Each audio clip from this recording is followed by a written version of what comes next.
আসসালামু আলাইকুম রহমতুল্লাহ বরকাতুহ।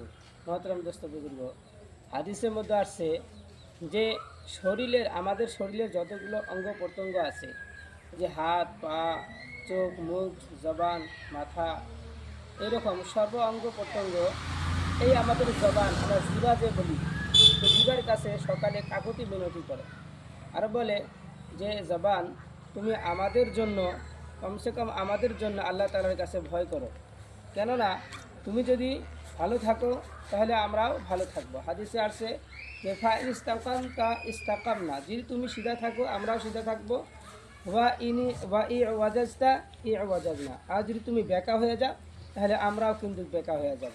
তার মানে জবান যদি ভালো থাকে তাহলে শরীরের সর্ব অঙ্গ প্রত্যঙ্গই ভালো থাকবে। আর এই জবানের দ্বারা যদি কোনো ভুল হয়ে যায় আর মুসিবতটা কিন্তু তামাম শরীরের উপরেই আসে। মহতরম দোস্ত বুজুর্গ, এই জবানের দ্বারায় আমরা কি করতে পারি, এই জবানের দ্বারা আমরা কতটুকু সওয়াব কামাইতে পারি, আর এই জবানের দ্বারা আমাদের কতটুকু ক্ষতি হয়।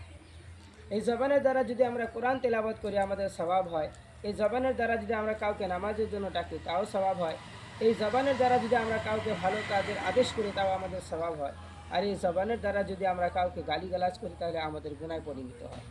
তো মহতরম দোস্ত বুজুর্গ, আমরা সবাই যাতে নিজের জবানকে হেফাজত করব, আর আমরা এই জবানের দ্বারা আল্লাহ তাআলার হুকুম আহকামের আদায় করার চেষ্টা করব এবং কোরআন তেলাওয়াত করার চেষ্টা করব, জিকির আজকার করার চেষ্টা করব, মানুষকে নামাজের জন্য ডাকার জন্য চেষ্টা করব।